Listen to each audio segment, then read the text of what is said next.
Hi there. Welcome back to another BobBlast. I'm Bob Burridge, and I'm right here in the middle of my studio at the very end of a mentor workshop.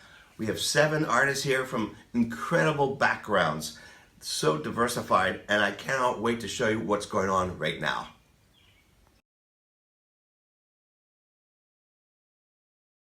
So a mentor workshop here in my studio is artists come here with their own bodies of work, something that they're working on or just wanted to spend some time and kind of have me kick them in the butt a little bit and help them through their projects. So they're bringing their own projects.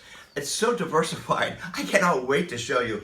For instance, here's a lady working on her Alice in Wonderland paintings. Oh my gosh, and she's getting ready for a major show. Here's another one doing her florals. Look, based on Van Gogh's themes. You can almost recognize the color concepts. What a great idea, taking classic artists' work, using their color concepts, and bring them into your own bodies of work. That's what this lady is working on. Just fantastic. Let me go walk around here a little bit. I'm doing this before they get here. Oh, I'm going to kick over canvases and everything. Here's a lady who is so concentrated on working on, guess what? Wine bottles. She is wonderful. She sketches here. She even has envelopes and sketching on the back of envelopes on her sketchbooks. She is so dedicated to working on trying to work this development of wine bottles. I love this person. This one is another one, totally different. First of all, look at her colors, her brushes. Look at her brushes, kind of browns and blacks and tans. But then you come over here, look at the work she's doing. Browns, tans, and blacks. She's doing landscapes. She's also a spectacular collage artist. Same color theme, into the earth tones, right? So she's doing her landscapes, beautiful landscapes. And then she gets into, talk about diversification, collages. She's working on the same colors, all on collages. Wait till I show you the next person. Here's a punk rock drummer. She owns a restaurant, so she's doing her punk rock work too. And now she's painting over, you can see over there, people in aprons. It's her theme, aprons.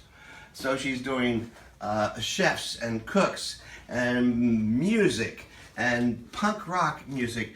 Wonderful artist. Let me go over here and show you someone else. Now you think that's diversification? How about a shaman?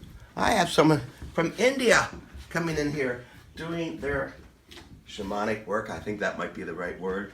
Working on these pieces that he is very, very dedicated and obviously at peace and producing these pieces of pieces of artwork, communicating this concept of what he believes in, his religion. Fantastic. Over here, look at this.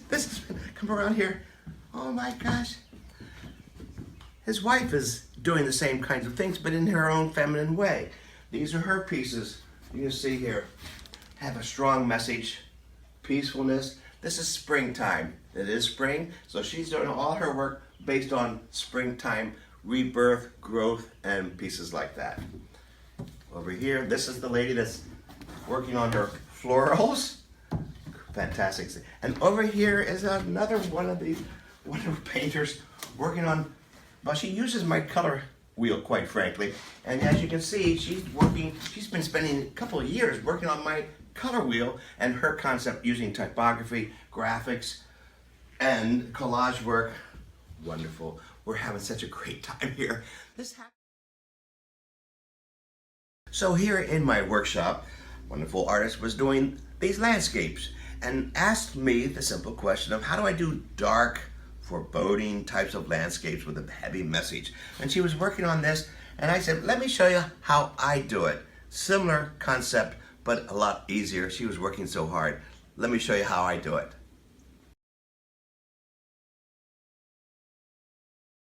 So this is how I would start a dark landscape. Start on the canvas with dark colors.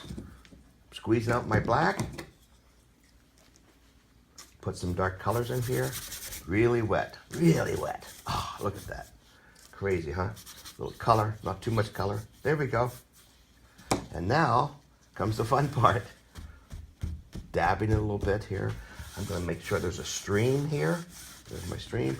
And some trees by scraping with my fingers. There's my trees. Don't make them so even. Some over here. Come in here, starting creating a little bit of a sky.